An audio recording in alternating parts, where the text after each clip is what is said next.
this is actually working. So we will see. It looks like it's come up. And is the sound working? I believe it is.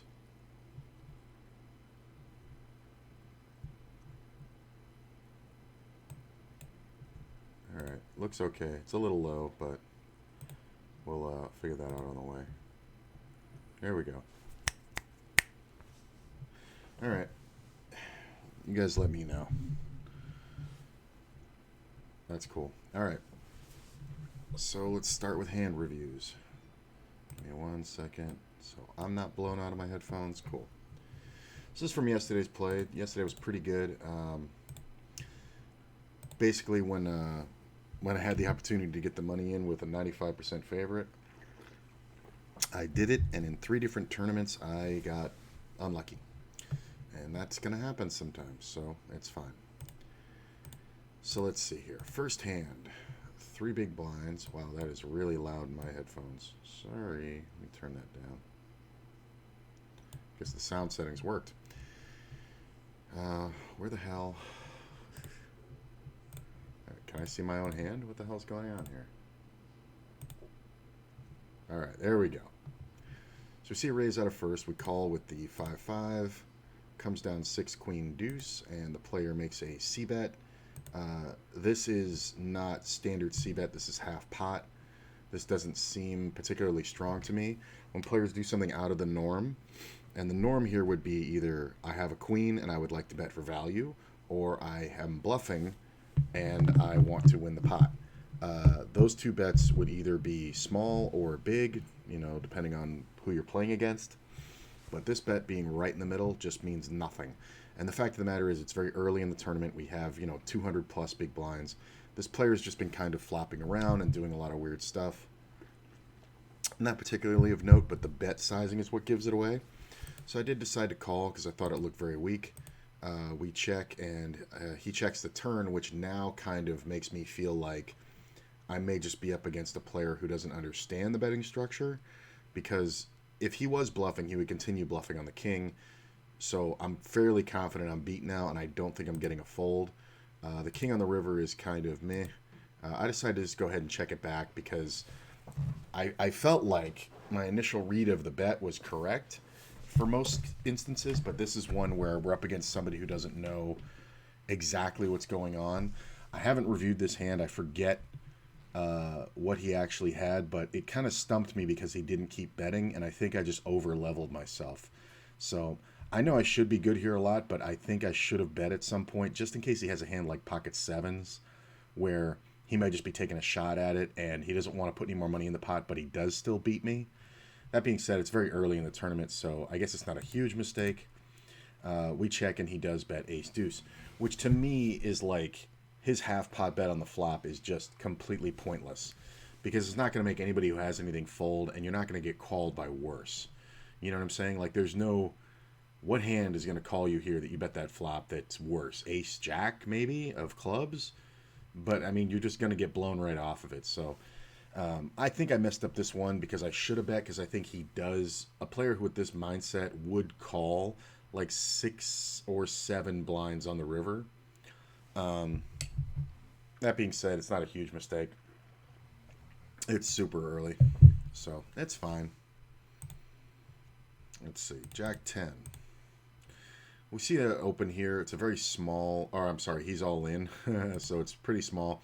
I decided just to raise to go ahead and ISO. This is one of the ones where I wanted to run the numbers on it. So I raised to ISO him, and we get jammed on by a 20 big blind stack. It comes back to us, and let's do a little math here. All right. So 1.98 plus 7.10, which is what we raised, plus the all-in is 20.74 plus, plus 1 for the big blind and plus 0.8 for the antes. So 31.44 is the total that's out there. And just so it's side by side, I don't want anybody doing anything in their head. Let's see here. The total bet is 20. And my hand is not working well today. 20.74 minus R710. So we have to call 1364.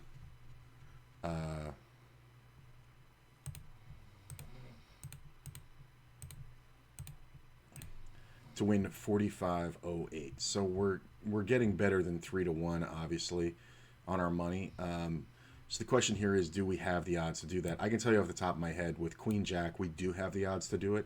Even if he has aces, we have it with Queen Jack. I'm just going to bring up Equilab and show you guys.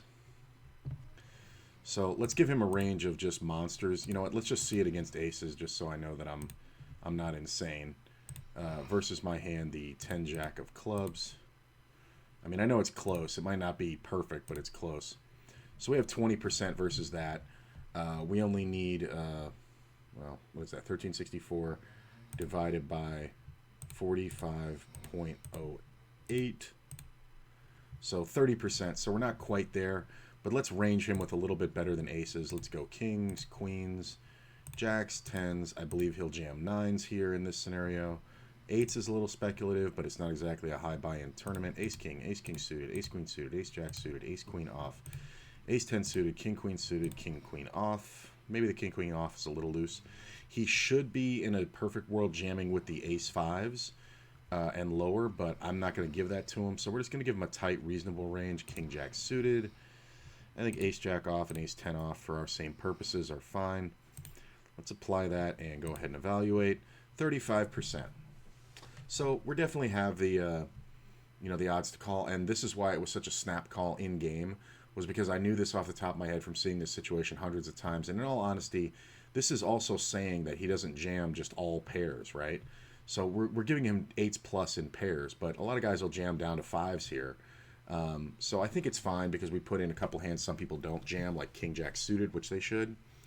All that being said, I think our play, it stands up. I mean, we're 5% better than we should be, and in this exact situation, it's perfect because of the odds. And the reason for this that I wanted to bring this up is, if we had just called and this player raises, then it's very hard for us to call with the amount he has back. So like, let's say we call the 2 big blinds, it goes back to him and he makes it even 7. If he makes it 7, he has 13 behind. It cost me 5 to call, and he's only going to have 13 left. And let's go to the flop here. Let's do the true hypothetical.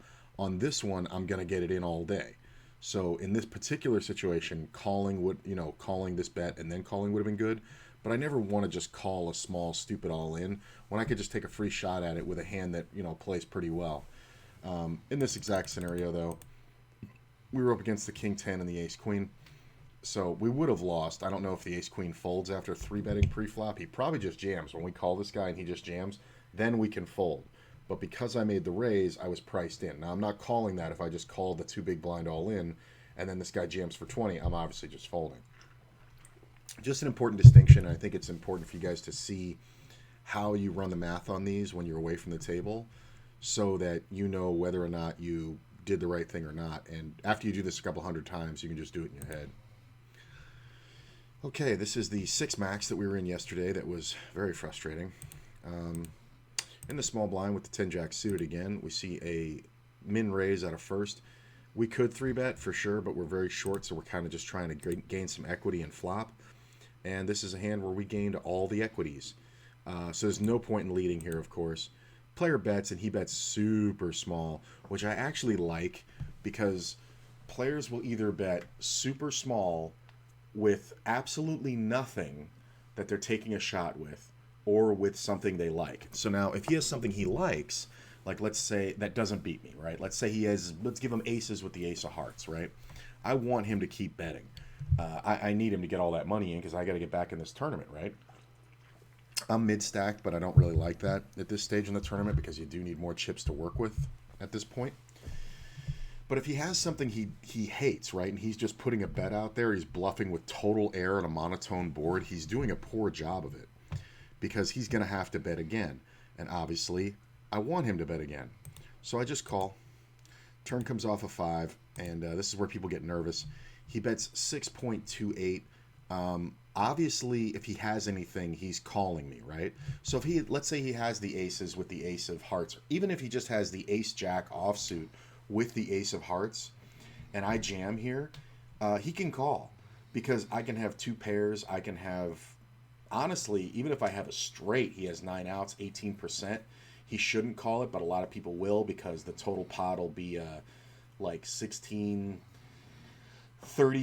and it'll cost him like 11. So, he's kind of got the odds, but we're just crushing so hard. Like you can see versus the deck, we're 96%. There's literally no reason to bet here. And so we just call, and then the river comes off, and it's a 10 of diamonds. And we Mike McDermott him and check all 3 streets. And he goes ahead and he bet it all. So then we just snap him off and we see that he had absolutely nothing. So at no point in this hand could we have raised and feasibly got called. The turn, if he has something, we'd like to get it in. But because of my stack size, only being 17 blinds, there being 9 in the pot, like now there's a 1-to-1 stack to pot ratio. If he has anything, I can just jam here and he calls all day. Like even a pair of jacks without a heart should call here a lot, depending on the player. I think all 2 pairs call. Obviously, he doesn't have any of those, but a lot of over pairs call. I think queens with a queen of hearts can call. But the thing is, it's a 6 max, so it's much less likely a player coming out of first has anything because you got to remember, first position in 6 max is low jack.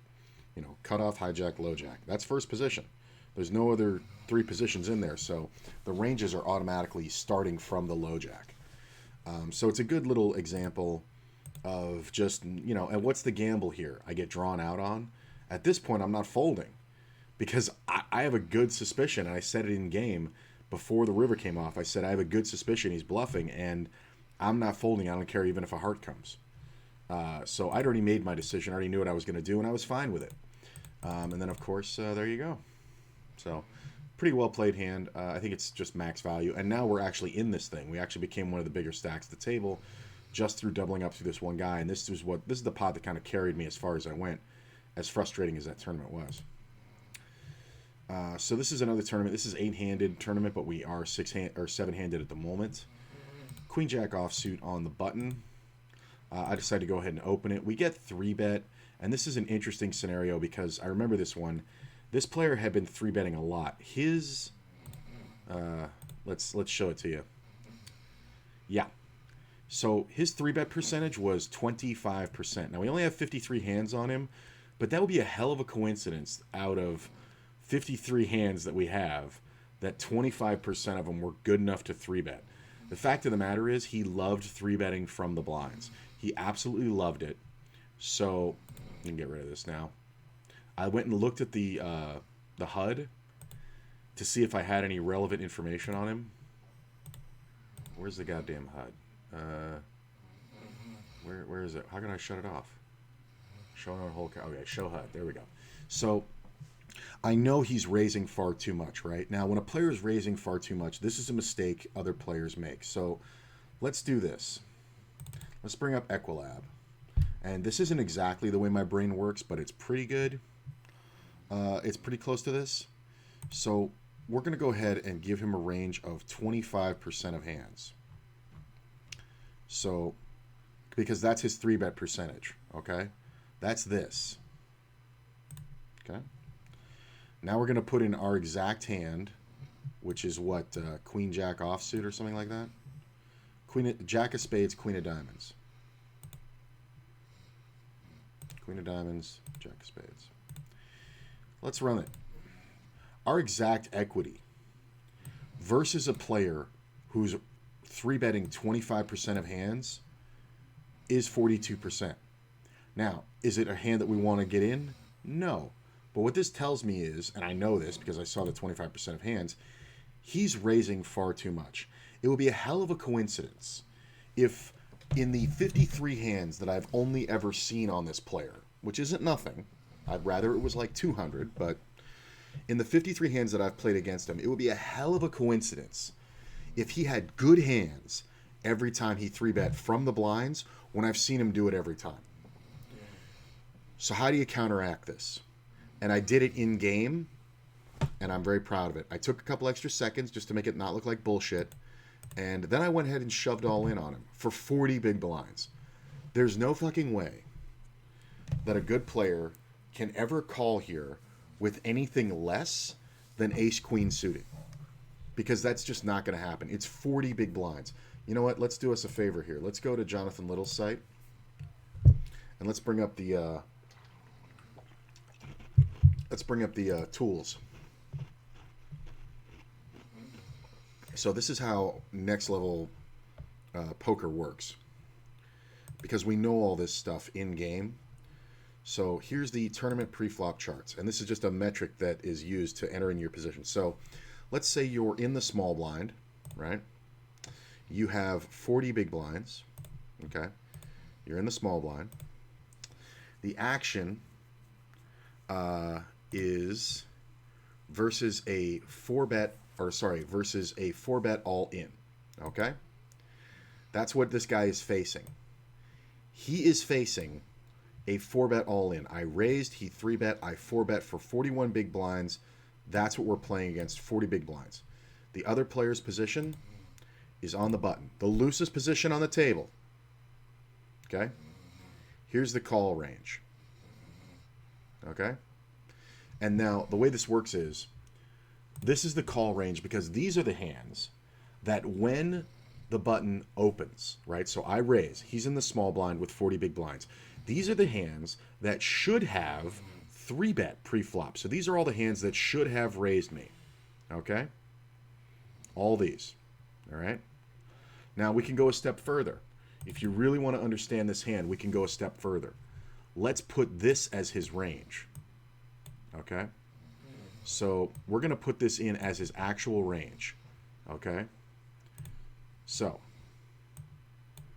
all these hands, okay? Ace-8 suited, although I know he's not that intelligent. Ace-6 suited, okay? Now this is all the hands he started with, not that he's ending with, okay? So these are all the hands that properly should have 3-bet me. There's the King-6, there's the King-Jack over, there's the King-Queen, Queen-Jack, King-10, there's all of these, there's all of these, nope, no Queen-Jack, sorry. There's the 10s, there's the 9s, there's the 8s. Does he go further? No. 6s, 5s, yes. 6s, 5s, okay. And the Ace-10, right? And what else? What else? What else? The Ace-9, Ace-8, Ace-7, Ace-5. I think that's it, right? Yeah, that matches up. Oh, Queen-9 suited.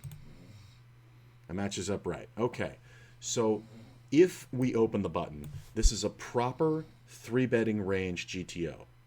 We're going to apply it, and we're going to add our actual hand again, Queen of Diamonds, Jack of Spades. And we're going to see how our equities run. Hey, look at that. I did it in my head. I used a general outline of 25% 3-bet. 41% of the time, we're going to have the equity. Oh, that's how much equity we have, which means he can only call with this perfect range of calling hands. He can only call us with aces, kings, queens, down to ace-10 suited. Ace-10 suited, yes, but it's not advisable, especially in a tournament. All these hands, all these hands. So we're basically saying, how often does he have these hands? Not often. And our equity against those isn't great. It's probably only about 25 or 30%. But here's the thing.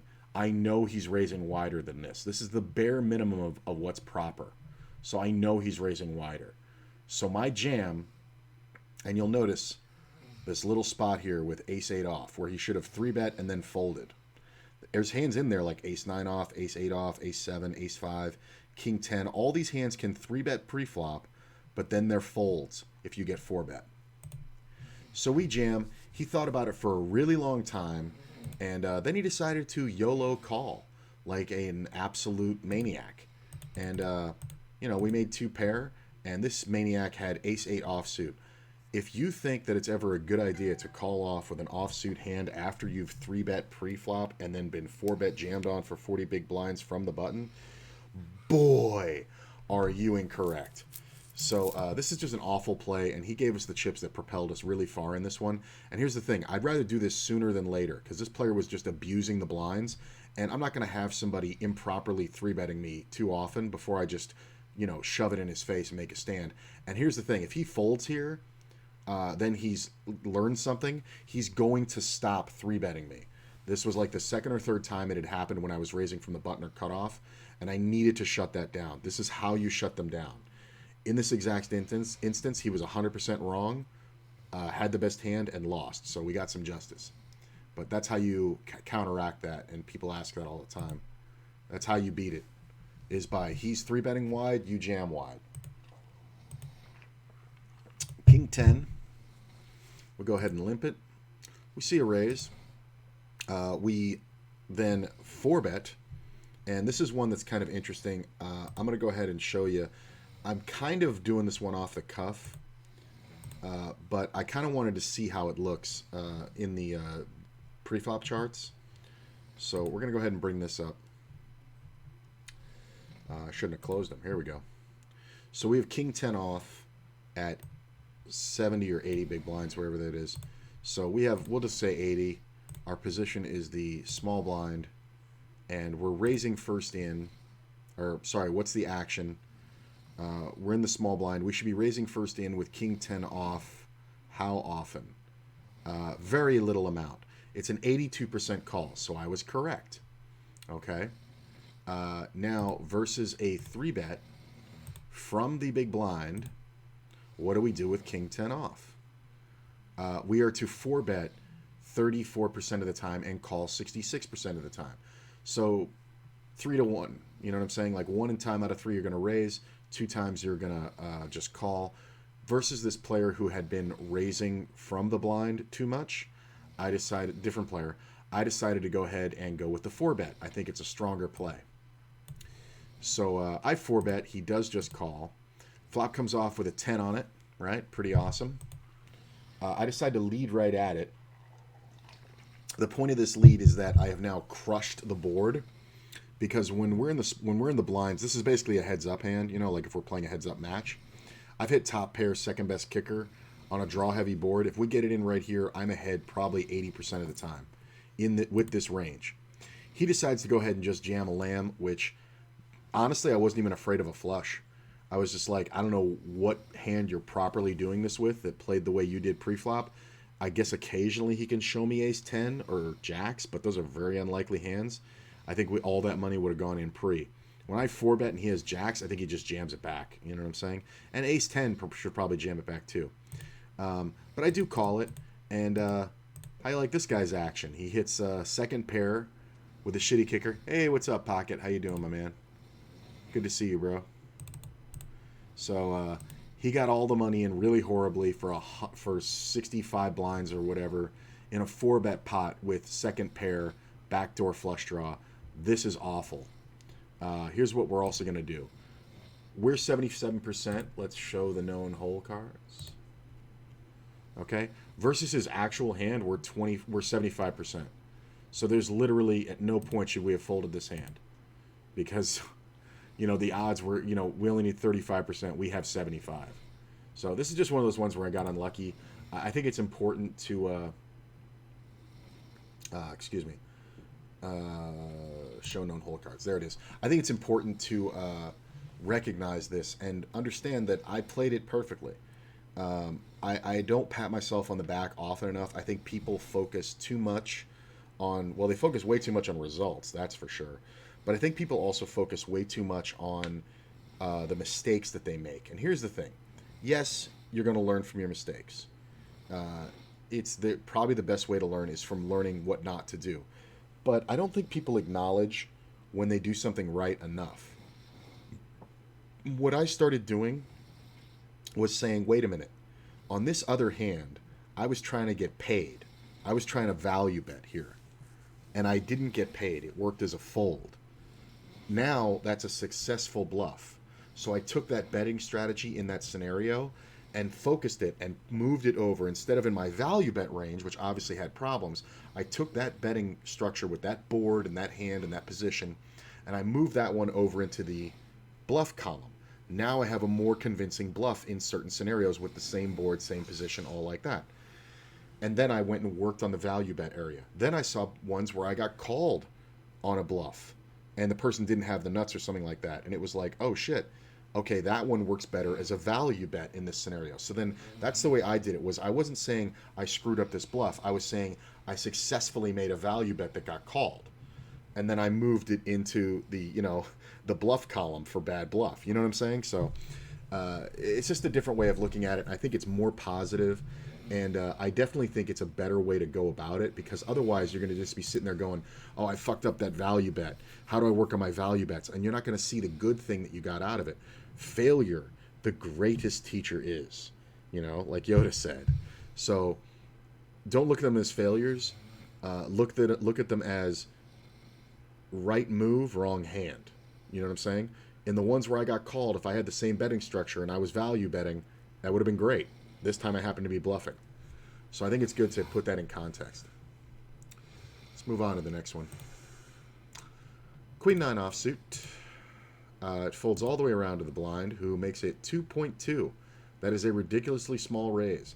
If you're going to raise from the small blind, your standard is going to be about 3.5. Most people do like a little bit less in tournaments, about 3. That being said, we're very short, so I can understand betting less, but this doesn't accomplish anything. Because I'm going to jam against you more often when you do this than when you make it standard 3.5. Anytime you do something outside the norm, you're tipping your hand. And is it more likely that the player has a great hand or has nothing? Well, there's only like 5% of great hands in the deck, so 95% of the time, this small bet means if you don't want to play, I'll take it. You know what I'm saying? But I do want to play, so I'll just jam in his face because I know the value of that hand. That's a really cool way to look at it. Yeah. I've always done that, and I honestly think that's something that makes me a good poker player, is seeing the mistakes and applying them to where can I use them. I've always done that, and it's something that I didn't even recognize that I always did until I got really serious about, I guess about 5 years ago. And then I started doing it all the time. And I started writing down certain hands and scenarios and board textures and tournament stages. And I was like, oh shit, I can do this to get called here because that bluff didn't work. Or, oh shit, I can use this to bluff here because that value bet didn't work. You know what I'm saying? So the hands are contextualized. It's a different answer to the same question. That's all you're looking at. Certain point of view, I guess you could say.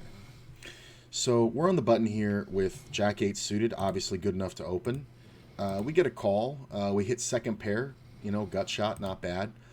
Player checks. We decide to go ahead and check back, only because I don't want to get blown off the hand. I don't have much equity. I should be good, but as you can see, it's not a lock. 5 on the turn's pretty good for me. Player bets, and here we see it again, that half pot, a little bit better than half pot bet. If you're going to delay c-bet, like if you had a queen 9 here, let's say, or like even king, queen, jack, right? Your bet on the turn leading out should be about 5 big blinds. 4.5 to 5.25. Like you want to make it 2/3 or better. This is not enough. This is a nothing bet. This does nothing. It can be seen as a blocker. And if I had a queen here, I probably would have raised. As it was, my hand was so weak that I know I have the best hand, but I don't want to inflate the pot because he obviously wants to draw.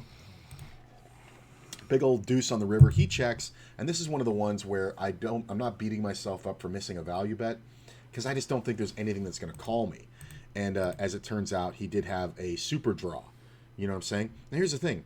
If he bets 6 big blinds on the turn, I'd probably just go away, right? Because the board's really bad for me, right? Like, look at this turn. If he bets 5 big blinds here, that's all he has to do. And it seems like a subtle difference, but it actually tells you so much about the hand. If he makes it 5 to 5.25, am I going to call with third pair and a gut shot on a double flush draw board? No. He could actually show me king jack of hearts here and be like, this is what I'm betting. And I would be like, I fold, because I know my hand doesn't do well enough against that. You know what I'm saying? Like, let's show the known hole cards. He's 41%. So if he bets, and he's giving me 27%. So if he bets 5 big blinds, then I'm not getting enough. I'm only getting, what am I getting then? I'm getting like I'm getting barely enough. I'm getting 60%. But this isn't a cash game. This is a tournament. You know what I'm saying? So I'm not going to go ahead and do that because that's just silly. So he could literally say, I bet 5.5 big blinds, and then pick up his cards and go, this is what I have. And I would just go, okay, well, you have earned the pot. And I would give it to him because my hand doesn't fade at all. You know what I'm saying? Like, God forbid I hit a 9, right? I just get busted. That's the other factor. I'm not drawing to the nuts. You know what I'm saying? I don't know where I am. But this bet, it just told me exactly what was going on. It was like, oh, you want to draw. Cool. I have a weak-ass hand. I can call.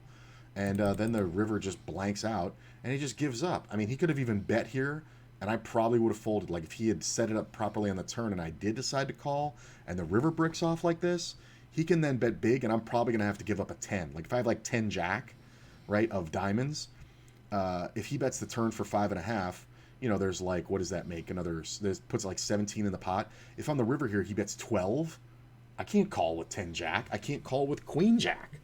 It's very difficult for me. So this is a player who's relying on the deck to win for him. And anytime you do that, you are gambling. We don't rely on the cards that come out. That's chance to make us win. What we do is rely on our skill and our knowledge of the game better than the other player. The luck is not letting a guy, or is when the guy gets all his money in, when he doesn't hit the ace in that other hand, when we're fucking 90% to win. That's the luck I need. But counting on a card to come out to win me the hand, it's never the first option. Let's see here. 9's in the small blind. We see a gigantic raise from a player who only has 14 blinds behind. Now, here's the thing. He could have made it 3, and it makes the same statement. I want to get it all in here. Okay? And I decided to just jam because he is only 19 big blinds effective.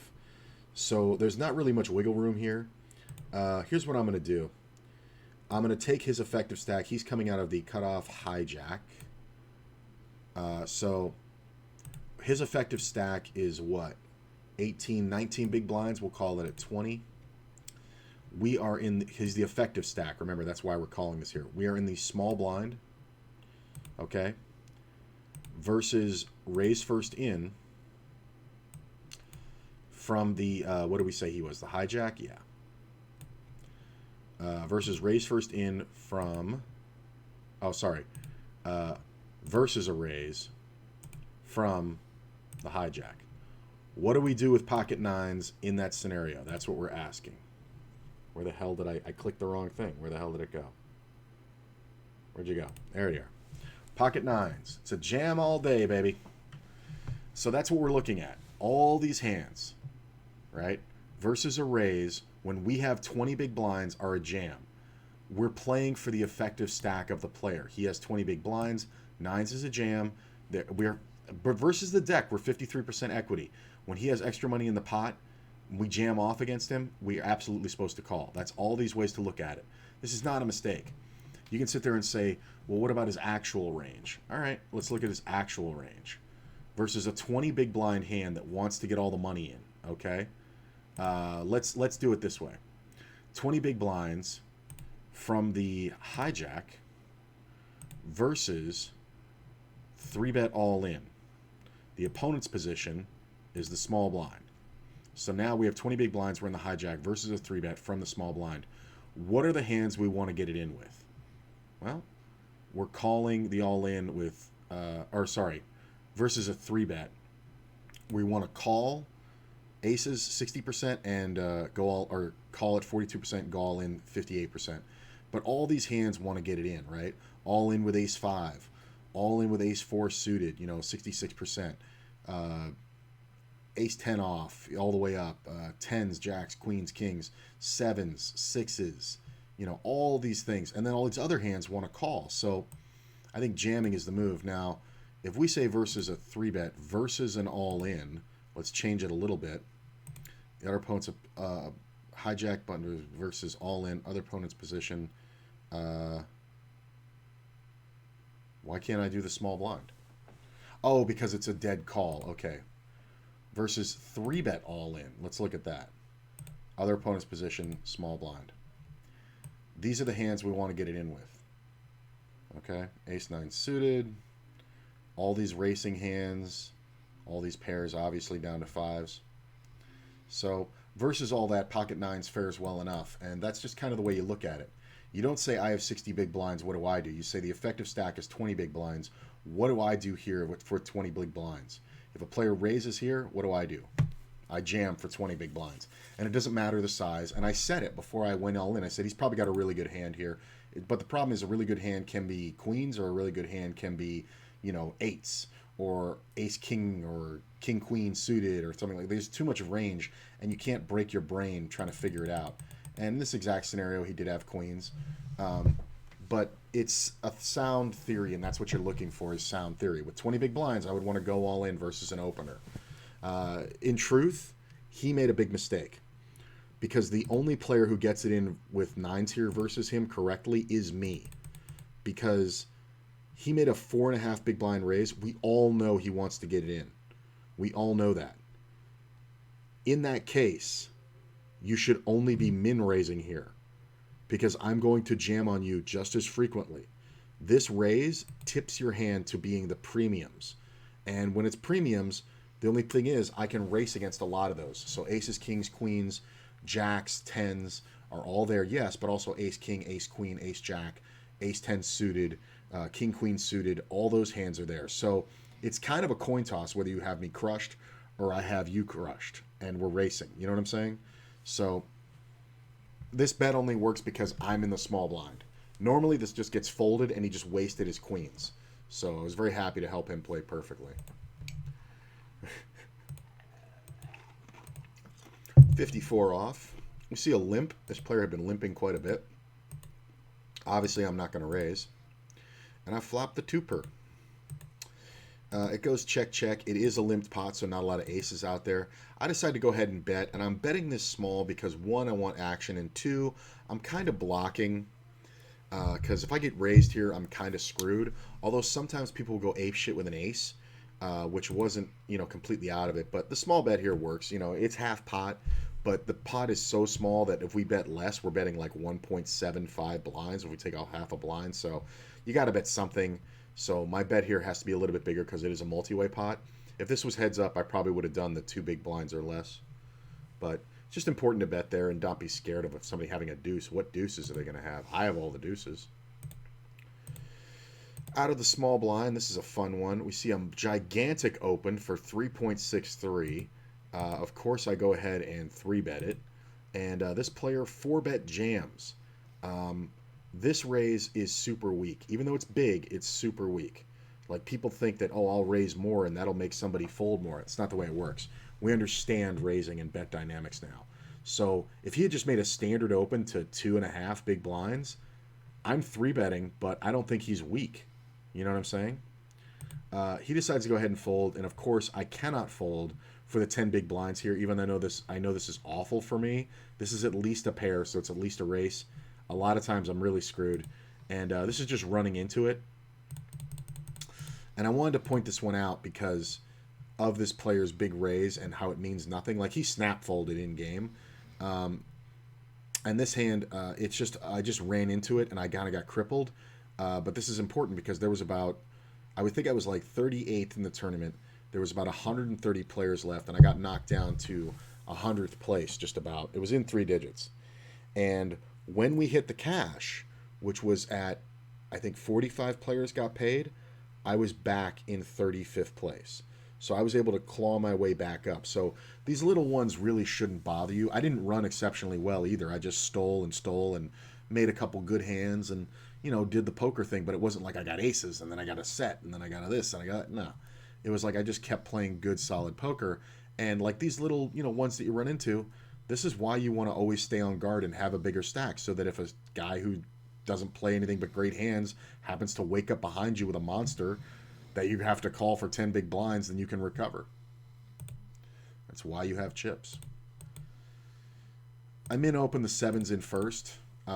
We found out yesterday that my range should be 6s and better. With my exact stack, I thought it was 7s and better, so I thought this was on the line, but we looked it up in-game after the hand. 2 10s and a 3.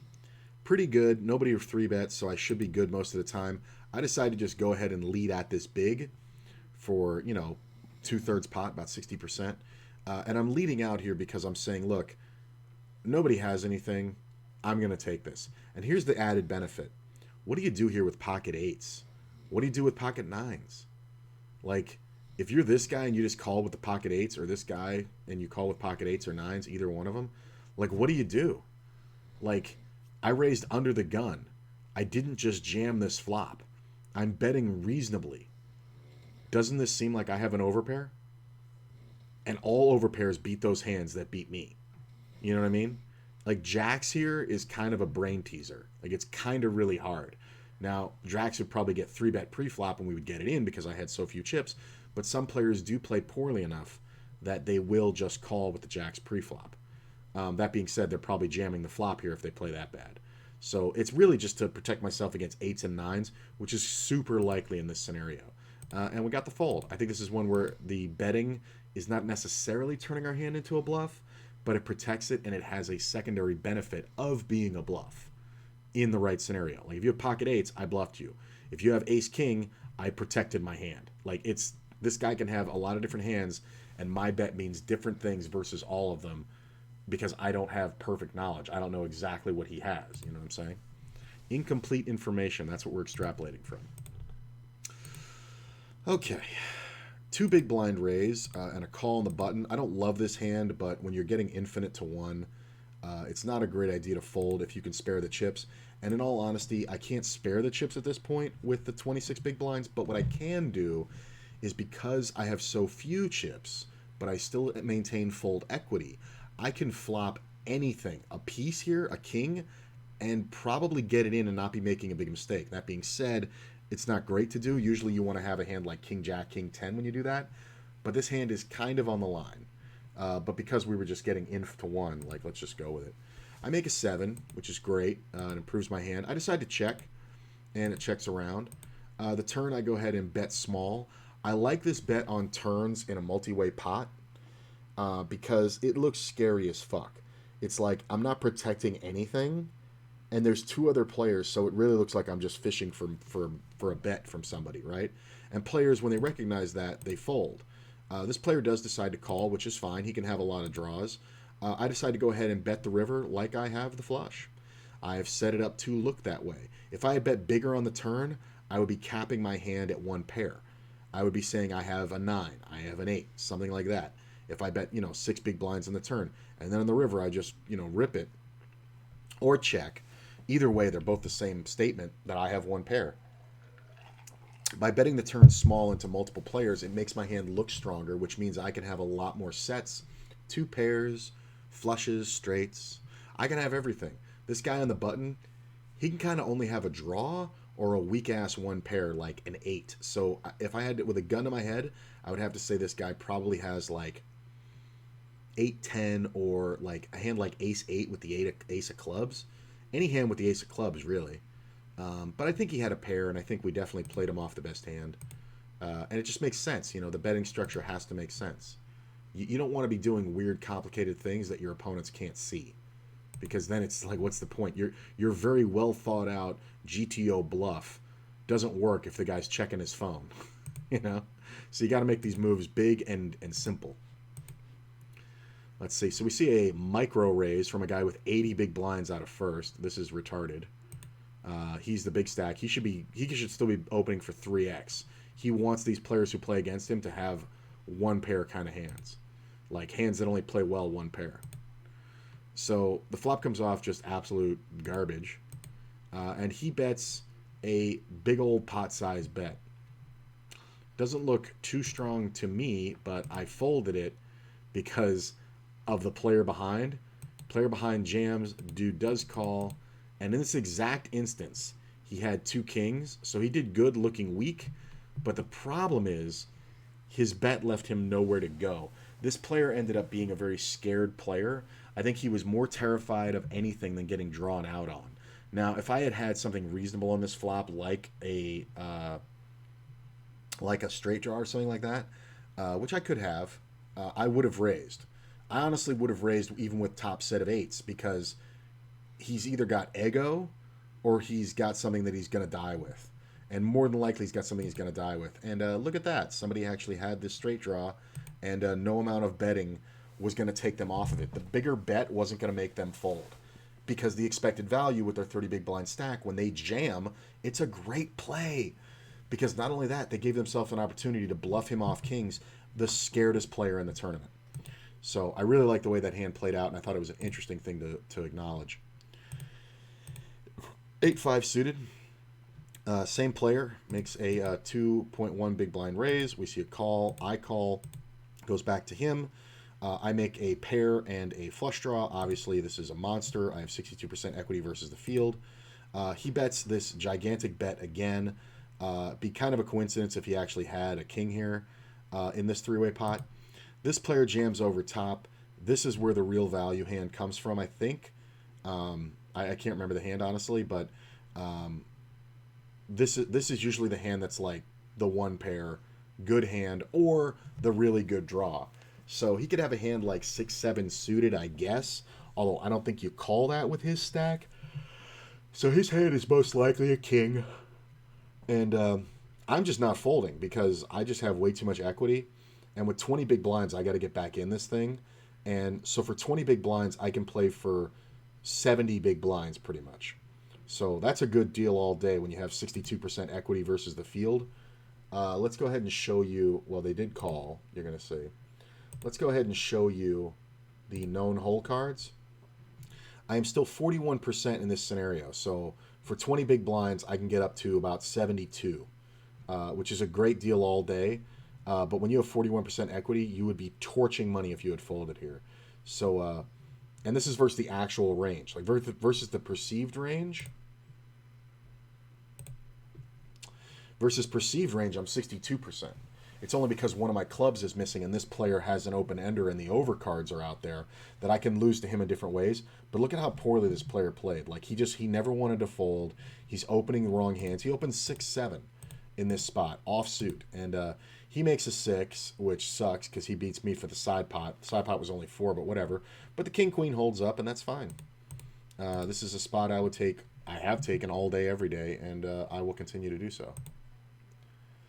Pocket queens. This is an interesting and fun hand that I think I played very well. I only have 13 big blinds. I'm under the gun.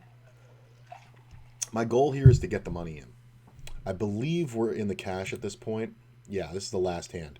We're in the cash at this point, and I need to get the money in. I'm at about, I think I'm at about less than half the average, which isn't bad, but these blinds are gonna be picking up very quickly. So I need to start doing something, and I just so happen to be going card dead for a while, and bad position, things like that, and thank God the queens came in. So I just make a standard 2 big blind open. We do see a call from another player who has almost the same stack as me. I have no idea, other than aces, I guess kings too, but not really, what hand can call here. There's literally no hand that should call in his position with his stack. You know what? I'm going to range it to make a point. It's probably even better overall just to jam it because you get called because you look weaker. But let's see what the calling hands are with 12 big blinds. Okay, this is tournament poker. Okay. So here we are. You have 12 big blinds. Your position is under the gun plus... Get over there. Under the gun plus 1. Okay? Versus a raise, right? So the other player's position is under the gun. That's all I can be. So what are the hands you should call with?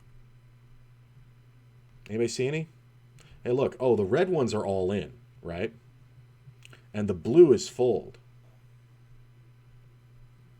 So there's no hand. There's no option for call. There is no call here. There is no option. Ace-5 suited, all in. That's a great play because of the way the hand plays out. Ace-10 suited, you just have too much equity with these hands, and you got to do something to get back in it. Calling with these red hands is almost suicide. Aces, I can kind of see it. You know what I'm saying? If you just want to go for the triple up to get in the tournament, but honestly, that wasn't necessary. You have half the average. If you just double up, you're on the average. You're doing well. So I don't even see the purpose of a trap. I guess I would trap if I had something like I don't know. I mean, if I had like 20 big blinds, right? If I had 20 big blinds, this player only has 13 and I have aces, then I'm just going to call because I'm going to try to get squeezed out and play for a side pot. But he just calls. There's literally no hand he can do it with, though. I want to emphasize that. With 12 big blinds out of second, when first position raises, there is zero hand you're calling with. You're either jamming or folding. That's it. That's all. End of story. Goes back around to me, and the flop comes off 4-10-5. Kind of hard to get value out of an overpair versus a short stack, but I know the best way to do it is just to bet super dumb small. So I bet under third pot, and if I am against a bad player, he does call. Ace 8 on the turn. Let's go ahead and bet stupid again. Now at this point, the player's going to realize that he is committed to the pot, so he's going to jam anything. And for me, when that happens, that's perfect. He does jam. Hey, look at that. Ace 5. Could you play worse? Like, he's just totally falling for it here. It's really kind of... It actually makes me feel really good because I read this situation perfectly. That being said, he hits a 5 on the river. Now, if he just jams pre-flop, the result is the same, but he can walk away going, I didn't get lucky. I did what I'm supposed to do. In this situation, the deck had to save him, which is really sad. And it sucks because this one would have gotten me back in the tournament. I ended up going out 40... Oh, I must have paid... Oh, paid top 54. I ended up going out 43rd. If I win this pot, I think I come in at least top 2 tables because I'll have enough chips and I was playing really well. But, you know, these kind of things just happen. And that's the kind of day it was yesterday. Like, I had a couple of those. The guy with the ace 7, you know, that's kind of a ridiculous one too. When I had the king 10, remember this one? When I limped it correctly, he raised. I 4-bet correctly by GTO. He called. I made top pair. I bet correctly. And then he jams. And, then he just got lucky.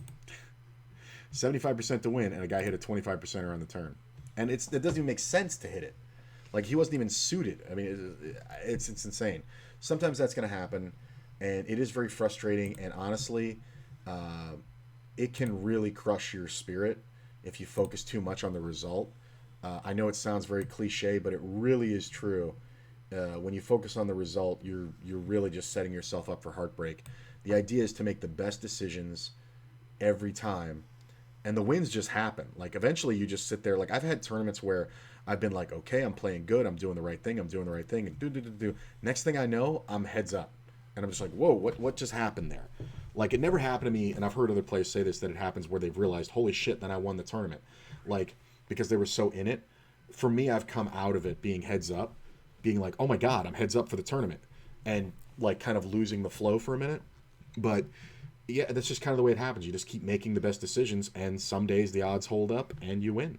Some days they don't. What are you going to do?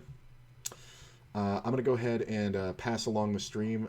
It doesn't look like there's too many people on. I'm going to go to XFizz, or XFix. XFlix? The fuck is this guy's name? I've seen him on a lot. I've never checked him out. I really feel like I should have. Like, I haven't been in the community as much as I should. So I'm going to host him. Daily streams every day at around noon, usually before.